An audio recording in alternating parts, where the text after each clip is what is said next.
आज आपण बनवणार आहोत इन्स्टंट रवा डोसा। त्यासाठी 1 वाटी बारीक रवा, अर्धी वाटी गव्हाचे पीठ, 1 वाटी दही, त्यात थोडेसे मीठ घालून थोडे पाणी टाकून व्यवस्थित मिक्स करून घ्यायचे।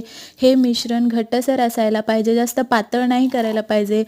ते मिश्रण 15 मिनिटासाठी रेस्टसाठी ठेवून द्यायचे। 15 मिनिटानंतर तुम्ही हे मिश्रण उघडून बघा, तर खूप घट्ट आणि छान कन्सिस्टन्सी तयार झालेली असेल। त्यात अजून थोडेसे पाणी टाकून मी थोडंसं पातळ केले, वरतून थोडासा बेकिंग सोडा टाकून पॅन गरम करायला ठेवले आणि तेल टाकून थोडंसं पाणी शिंपून आपला डोसा पसरून घ्यायचा। डोसा हा मंद आचेवर व्यवस्थित शेकून घ्यायचा। कडेने थोडंसं तेल सोडायचं, बारीक करून गॅस व्यवस्थित शेकून घ्यायचा। चला तर मग तयार आहे आपला कुरकुरीत इन्स्टंट रवा डोसा। तुम्हाला हा डोसा नक्की आवडेल, नक्की ट्राय करा। रेसिपी आवडल्यास माझ्या चॅनलला सबस्क्राईब करा। पुन्हा भेटूया